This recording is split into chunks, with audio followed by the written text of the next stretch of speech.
The winter that nearly killed every living thing in the mountain territory arrived without warning. When the temperature dropped to 60 degrees below zero, water barrels across hundreds of ranches turned solid as stone within hours. Cattle died of thirst while standing next to frozen water. But in the most remote corners of those same mountains, old-timers sat by their unfrozen barrels, watching steam rise from liquid water as if the cold meant nothing to them. They possessed knowledge that most folks had forgotten. A technique so simple yet so crucial that it meant the difference between watching your herd die or keeping them alive until spring. What these mountain men understood about preventing water from freezing would save more lives than anyone ever recorded. Caleb Thornfield pulled his coat tighter as he stepped out of the small cabin that had been his grandfather's last gift. 3 months since the old man passed, and Caleb still felt like an intruder in this place carved into the mountainside. The cabin sat alone in a valley so remote that the nearest neighbor lived a full day's ride through treacherous paths that became impassable once heavy snow fell. He walked toward the wooden corral where 8 head of cattle huddled against the morning wind. Their breath created small clouds in the frigid air, and their eyes followed his movement with the patient trust that livestock place in their caretakers. These animals represented everything Caleb owned in the world, his grandfather's legacy, and his only chance at making a living in this unforgiving landscape. The water barrel near the corral's edge caught his attention immediately. A thin layer of ice had formed across the surface overnight. Despite the fire he had kept burning in the cabin, Caleb broke through the ice with the handle of his shovel and watched the cattle drink eagerly from the cold but liquid water beneath. His grandfather had warned him about the winters up here, told stories of cold so intense it could kill a man in minutes if he found himself caught outside without proper shelter. But those had seemed like old man's tales, exaggerated memories made larger by time and repetition. Now, feeling the bite of wind that seemed to cut through every layer of clothing he wore, Caleb realized the stories had probably understated the danger. The cattle finished drinking and moved back toward the shelter he had built against the mountain face. Caleb refilled their water from the hand pump that drew from the underground spring his grandfather had tapped decades earlier. The water came up cold but flowing, and Caleb felt grateful for the reliable source that had never failed, even during the driest summers. But as he worked, he noticed something troubling. The water in the bucket began forming ice crystals almost immediately when exposed to the air. The temperature was dropping faster than he had expected, and if it continued falling as the clouds overhead suggested it would, even the spring water might not stay liquid long enough for the animals to drink their fill. Caleb had heard stories of cattle dying of thirst while standing next to solid blocks of frozen water, unable to break through ice thick enough to stop an axe. What he didn't yet realize was that this was only the beginning of the coldest winter the mountains had seen in decades. The sound that woke Caleb before dawn on the second morning was wrong. Instead of the familiar lowing of cattle moving around their shelter, he heard the desperate grunting of animals in distress. He dressed quickly and stepped outside to find them pawing uselessly at the water barrel, which had frozen solid overnight, despite the larger fire he had built in response to the dropping temperature. The temperature had dropped further than he had imagined possible. His breath created thick clouds that seemed to hang in the air longer than natural, and the cold burned his lungs with each inhalation. When he exhaled through his nose, he felt moisture freeze instantly in his nostrils. This was the kind of cold his grandfather had described in hushed tones, the killing cold that could end everything in a matter of days. Caleb broke the ice on the water barrel with his shovel, but within minutes of the cattle drinking, another layer began forming. The underground spring still flowed, but barely, and the water bucket carried from the pump to the corral developed a skin of ice during the short walk between them. At this rate, he would spend his entire day breaking ice just to give the animals enough water to survive. He looked toward the gray sky and saw clouds moving in from the north, heavy with the promise of more snow. The wind carried a bite that made his exposed skin ache, and he realized this was only the beginning. His grandfather's stories had mentioned winters that lasted 4 months with temperatures that never rose above zero. If this cold snap continued, Caleb would face a choice between abandoning the cattle to save himself or staying to watch them die slowly of thirst and exposure. The nearest town lay 2 days away by horse in good weather, but the trail became impassable once heavy snow blocked the narrow passes between the mountains. Even if he could make the journey, he had no way to transport the cattle, and leaving them meant losing everything his grandfather had built over 30 years of hard work. Caleb spent the morning hauling bucket after bucket of water from the spring, breaking ice, and watching it reform almost as quickly as he could clear it. The cattle grew more agitated as the day progressed, sensing something in the air that made them restless. They pressed closer together and kept looking toward the northern horizon where the storm clouds gathered strength. By afternoon, Caleb realized he faced a crisis beyond his experience. The cold showed no signs of moderating, and the approaching storm would likely trap him here for weeks. He had enough food for himself and hay for the cattle, but water was becoming an impossible challenge. Even keeping a fire burning constantly near the barrel only slowed the freezing process, without stopping it entirely. As evening approached, Caleb noticed something odd in the distance. Smoke rose from a location higher up the mountain, where he had never seen any sign of human habitation. The smoke appeared thin and steady, not the thick black plume of a burning building, but the controlled gray stream of someone managing a careful fire. Someone else lived up there, someone who apparently felt confident enough about surviving this cold to maintain a fire that revealed their location.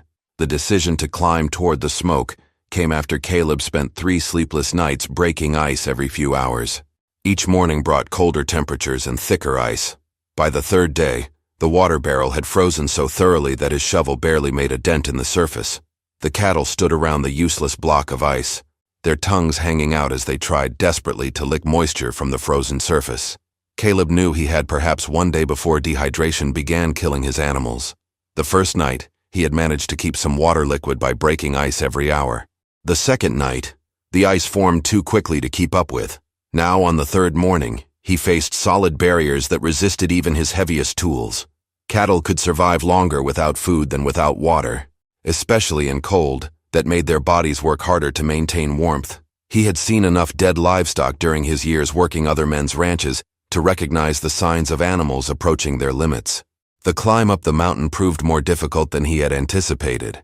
Snow had begun falling during the night, creating a slippery layer over rocks and fallen logs that made each step treacherous. The cold bit through his heaviest coat and gloves, making his fingers numb despite the constant movement. More than once, he questioned the wisdom of leaving his cattle to pursue what might turn out to be nothing more than wishful thinking. But the smoke continued rising in that steady, controlled way that spoke of someone who knew exactly what they were doing. As Caleb climbed higher, he began to notice other signs of human presence. Footprints in the snow, too old to be fresh but recent enough to prove someone had passed this way within the last few weeks. A broken branch at exactly the height where a man might grab for support while climbing. Small marks on tree bark that looked like they might have been made by an axe. The source of the smoke turned out to be a cabin so well hidden among the trees and rocks that Caleb nearly walked past it without noticing. Built into a natural depression in the mountainside, the structure appeared to have been designed to blend with its surroundings rather than dominate them. Smoke rose from a chimney that seemed to draw perfectly, sending the gray stream straight up without the wild dispersal that marked poorly constructed flues. What caught Caleb's attention more than the cabin itself was what he saw near its front entrance. 3 wooden barrels sat exposed to the elements, with no covering or shelter to protect them from the cold. Steam rose from all 3 barrels, indicating that whatever they contained remained warm, despite the freezing temperature that had turned Caleb's breath into clouds of ice crystals. No fire burned near the barrels. No hot stones surrounded them, yet steam continued to rise from their surfaces, as if the contents remained at a temperature far above the freezing point. Caleb approached carefully, listening for any sound that might indicate the cabin's occupant was aware of his presence. The closer he got to the barrels, the more impossible the situation seemed. He could hear the gentle sound of liquid moving inside them, not the complete stillness that marked frozen water. When he leaned close enough to peer over the rim of the nearest barrel, he saw clear water moving slightly with each gust of wind. The front door of the cabin opened before Caleb could step back from the barrels. The man who stepped out of the cabin moved with the careful precision of someone who had spent decades learning to waste no motion in extreme cold. He appeared to be in his 60s, with gray hair and a beard that showed white around the edges. His clothes were practical rather than fine, but they fit him well and showed signs of careful maintenance rather than neglect. "You're wondering about the water," the man said without preamble. His voice carried the slight rasp of someone who spent most of his time alone, talking only to himself or his animals. "Name's Ezra Coldwater. Been watching you struggle down there for the past 3 days." Caleb felt embarrassed to be caught staring at the barrels, but the impossibility of what he saw made subtlety difficult. "I'm Caleb Thornfield. I inherited the place down in the valley from my grandfather. I don't understand how your water isn't frozen solid." Ezra walked to the nearest barrel and dipped a metal cup into the liquid contents, without any apparent concern for the cold that had turned Caleb's own water into unusable ice. He drank deeply, then offered the cup to Caleb. "Your grandfather was Thomas Thornfield?" "Yes, sir." "Did you know him?" "Knew him well. Good man. Stubborn, though. Never would listen when folks tried to teach him things he thought he already understood." Ezra refilled the cup and handed it to Caleb. "Drink. You look like you could use some water that won't break your teeth." The water was cool but perfectly liquid, with a clean taste that suggested it came from a good source. Caleb drank gratefully, then looked again at the barrels with renewed confusion. How is this possible? The temperature last night must have been 40 below zero, closer to 60 below actually, and it'll get colder before this cold snap breaks. Ezra leaned against one of the barrels as if the freezing air meant nothing to him. "Your cattle going to die if you don't figure something out soon." The blunt statement hit Caleb harder than he had expected. "I know. I've been breaking ice every few hours, but it forms faster than I can clear it. By tomorrow, I might not be able to break through at all. Breaking ice won't help you once the real cold sets in. You need to keep the water from freezing in the first place." Ezra walked toward his cabin door, then paused. "Your grandfather ever mention the old-timers who lived up here before the territory got settled? He told stories about mountain men, but I thought most of those were just tales. Nothing just tales about surviving winter up here. The men who figured out how to keep water liquid when everything else froze solid, they lived. The ones who didn't figure it out, well, you don't hear their stories because they didn't last long enough to tell them." Caleb set down the empty cup and looked at the barrels again. No visible source of heat, no special covering, nothing that explained why the water remained liquid while his own supply had turned unusable. "Will you teach me?" Ezra studied him for a long moment, as if weighing something important. "Teaching's not the hard part. The hard part is believing it'll work when everything you think you know tells you it shouldn't." Ezra walked toward his cabin and returned carrying a leather pouch that looked older than anything Caleb had ever seen. The leather showed years of careful maintenance, oiled and stitched with the precision of someone who understood that tools meant survival in this country. When Ezra opened the pouch, Caleb saw coarse salt crystals mixed with what appeared to be small pieces of metal. "Your grandfather knew about this method," Ezra said, measuring salt into his palm. "Stubborn old fool refused to believe it would work because it seemed too simple. Thought there had to be some trick he was missing." The words hit Caleb harder than he had expected. He could picture his grandfather's face, the way the old man's jaw would set when someone suggested he might not know everything about running cattle in mountain country. Thomas Thornfield had been a proud man, sometimes too proud for his own good, and Caleb wondered how many conversations between these two men had ended with his grandfather walking away, rather than admitting he might learn something new. "Salt lowers the freezing point of water," Ezra continued, stirring the crystals into the nearest barrel with a wooden paddle. "But that's only part of it. Most folks think they can just dump salt in their water barrel and solve the problem. Doesn't work that way." Caleb watched the salt dissolve into the clear liquid, trying to understand what he was seeing. "What else does it take?" "Movement. Water needs to keep moving, even just a little. When it sits still, cold finds it faster." Ezra pointed to a contraption Caleb had not noticed before, a simple arrangement of wooden paddles connected to a small wheel that turned slowly in the wind. "Wind up here never stops. This keeps the water stirred just enough to prevent ice from forming solid." The mechanism looked deceptively simple, the kind of device a clever man might build from scraps of wood and metal found around any ranch. Nothing mysterious about it, nothing that required special knowledge beyond basic carpentry and an understanding of how things moved. Yet Caleb felt certain that most people would dismiss such a solution as too elementary to work in truly severe cold. "The metal pieces help too," Ezra added, showing Caleb the small iron fragments from his pouch. "They hold heat from the day and release it slow during the night. Not much, but enough to make the difference between liquid water and solid ice." Caleb thought about his grandfather's stories, the pride the old man had taken in solving problems through hard work and determination, rather than what he called clever tricks. Thomas Thornfield had believed that honest effort could overcome any obstacle, and the idea that something as simple as salt and movement could solve what seemed like an impossible challenge would have struck him as somehow dishonest. "How long does it take to set up?" Caleb asked, already thinking about the journey back down the mountain and the cattle waiting in increasingly desperate conditions. Ezra looked toward the darkening sky where new clouds gathered strength. "Faster to set up than to explain. But you need to believe it'll work, Or you'll panic when the first ice crystals form and ruin everything by overcomplicating it. The climb down the mountain took longer than Caleb had hoped. His mind focused on the image of his cattle growing weaker, while he struggled with equipment that seemed too simple to work. Ezra had given him salt, metal fragments, and detailed instructions for building a stirring mechanism, but doubts plagued every step of his descent through the deepening snow. By the time he reached his cabin, the afternoon light had faded to the gray that preceded true darkness in winter mountains. The cattle stood huddled in their shelter, showing the listless behavior that indicated severe dehydration. Their eyes had lost the alert quality that marked healthy animals, and Caleb realized he might already be too late to save some of the weaker ones. The water barrel had become a solid block of ice that rang like metal when he struck it with his shovel. No amount of chipping would free enough liquid to matter, and even if he could break through, the cattle would drain whatever he exposed faster than he could keep it liquid. He needed the solution to work completely, not partially.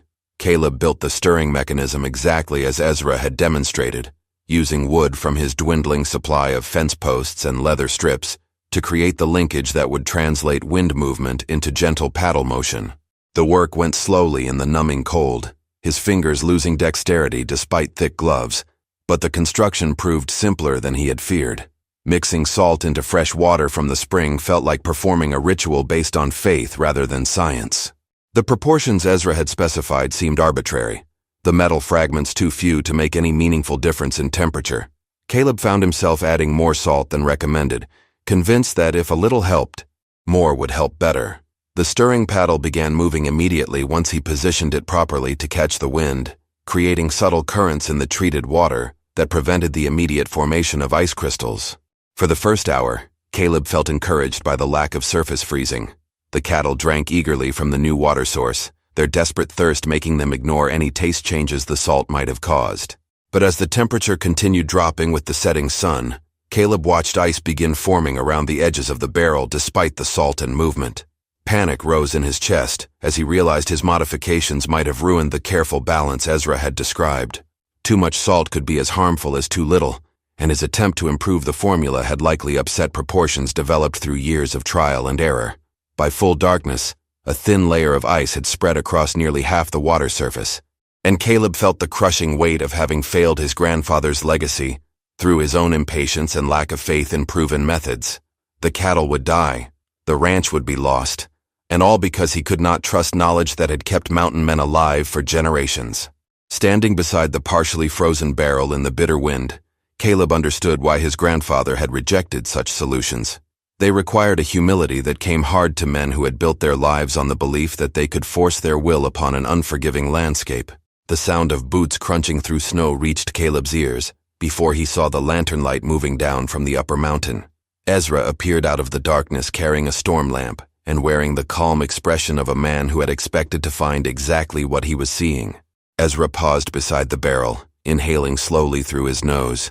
Too much salt. He shook his head and gestured toward the partially frozen water. I can smell it from here. When folks get scared, they always think more is better. Caleb felt heat rise in his face despite the bitter cold. The ice was forming anyway. I thought if I increased the amount, you thought like your grandfather. Thomas did the same thing first time I showed him this method. Added twice the salt I told him to, then declared it didn't work when the water turned into slush. Ezra set down his lantern and pulled a wooden scoop from his coat, weighing it thoughtfully in his hand. Salt's not magic. Too much makes the water thick and strange. He demonstrated by scooping some of the over-treated water and letting it pour back with an unnatural thickness.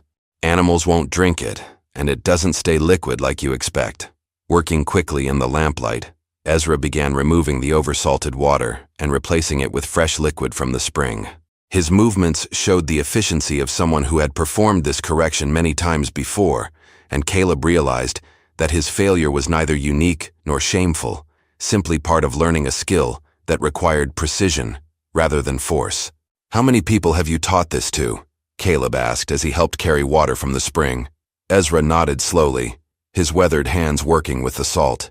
Your grandfather makes 23 men who couldn't accept that something simple might work better than something complicated. He paused, measuring salt carefully into his palm. Most of them lost cattle before they'd swallow their pride enough to try again. Ezra measured salt carefully into his palm before adding it to the fresh water. Mountain men who figured this out survived. Ones who thought they knew better didn't last their first hard winter. The corrected mixture looked exactly like ordinary water, with no obvious signs that it contained anything special. The stirring mechanism continued its gentle motion, creating tiny currents that prevented ice formation, without creating the violent agitation that Caleb had somehow expected would be necessary. Within an hour, the difference became apparent. Where ice had been forming steadily on the overtreated water, the properly mixed barrel showed only the slightest crystal formation at its very edges. Crystals that broke away immediately when the paddle movement reached them. The cattle approached cautiously at first, then drank deeply of water that tasted clean and fresh, despite its hidden protection against freezing. Ezra crouched beside the fire and selected several iron pieces, testing their warmth against his palm before placing them into the water. They don't need to be hot, just warm enough to give off heat slower than the cold takes it away. He stood and brushed his hands clean. Think of it as buying yourself time, not trying to win a fight against winter. Caleb watched steam rise gently from the barrel as the warm metal released its stored heat into the protected water. Everything about the solution seemed almost disappointingly simple, yet he could see it working exactly as Ezra had promised it would. Will it keep working all night? Caleb asked, thinking about the cattle that had gone too long without adequate water. Keep working all winter if you maintain it proper. That's how mountain men survived seasons that killed everything else in these mountains. Ezra gathered his tools and prepared to return up the mountain, leaving Caleb to tend the successful system. For the first time in 4 days, Caleb fell asleep to the gentle rhythm of the paddle stirring protected water instead of the desperate sounds of dying cattle. The soft steam rising from the warm barrel created a steady whisper that promised tomorrow would bring relief instead of crisis. Dawn broke clear and piercingly cold, but Caleb woke to the sound of cattle moving normally around their shelter instead of the desperate sounds of animals dying of thirst. The water barrel showed no ice formation beyond tiny crystals that broke away immediately when the wind-driven paddle touched them with its rhythmic stirring. Thin wisps of steam rose steadily from the surface, proof that the technique was maintaining liquid water, even as the temperature reached its most brutal point. Caleb tested the water with his finger and found it surprisingly smooth and perfectly drinkable, with no trace of the thick, unpleasant texture that had marked his oversalted attempt. The cattle drank eagerly, the gentle splash of their muzzles breaking the surface rhythm, their eyes regaining the alert quality that indicated proper hydration. Even the weakest animals showed improvement after a night of access to clean, flowing water. Ezra appeared shortly after sunrise, moving through the snow with the steady pace of someone checking on a successful outcome rather than investigating a potential disaster. He examined the barrel, tested the stirring mechanism, and nodded his approval at the clear water that continued flowing despite air cold enough to freeze a man's breath before it left his mouth. Temperature hit 68 below last night, Ezra said, reading a thermometer he pulled from his coat. Coldest it's been in 15 years. Your water never came close to freezing solid. The number struck Caleb as almost impossible to believe. 68 degrees below zero meant air cold enough to kill exposed skin in minutes, yet the simple combination of salt, movement, and stored heat had kept water flowing through the worst of it. No complex engineering, no expensive equipment, just knowledge applied correctly and maintained with patience. How did the old mountain men figure this out? Caleb asked, watching the paddle continue its gentle stirring motion. Trial and error mostly. Men who lived alone up here had to solve problems or die trying. The ones who survived passed the knowledge along to others who proved they could be trusted with it. Ezra checked the salt level in the water and pronounced it perfect. Your grandfather could have learned this 30 years ago, but he wanted to find his own way instead of accepting help. Caleb understood now why his grandfather had rejected the offer. Thomas Thornfield had built his reputation on solving problems through hard work and determination, and accepting that someone else's simple solution could outperform his own efforts would have felt like admitting defeat. Pride had cost him cattle, money, and years of unnecessary struggle during hard winters. The key is keeping everything in balance, Ezra continued, demonstrating how to test the salt concentration and adjust the stirring speed. Too much of anything ruins the whole system. Salt, movement, heat, they all have to work together in proper proportion. Over the following hours, Caleb practiced the technique until he could maintain it without thinking, adjusting salt levels by taste and gauging paddle speed by the sound it made moving through the water. The method that had seemed mysterious when he first saw it became as natural as any other ranch skill. No more complicated than shoeing a horse or mending fence. By afternoon, all 8 head of cattle showed complete recovery from their brush with dehydration. They moved normally, ate well, and drank regularly from water that remained liquid despite temperatures that would have turned ordinary barrels into blocks of unusable ice. When Ezra finally prepared to leave, he carried with him the satisfaction of a teacher who had successfully passed along knowledge that would keep livestock and people alive through the hardest winters these mountains could deliver. After Ezra disappeared into the trees, Caleb stood beside the quietly steaming barrel and thought about his grandfather. Thomas Thornfield had died, believing that accepting help meant admitting weakness. Now Caleb understood that true strength lay in recognizing when others possessed knowledge worth learning. The old man's pride had cost him years of unnecessary hardship, but it would not cost Caleb the same. As winter continued its grip on the mountains, at least one man now knew the ancient secret that had kept mountain men alive through the harshest seasons nature could deliver. If you enjoyed this story, click the video on your screen now to watch another unforgettable tale, where frontier wisdom and survival instincts collide in ways you never expected. Don't forget to subscribe and consider a super chat to help us keep bringing you more stories like these. Your support means everything to us.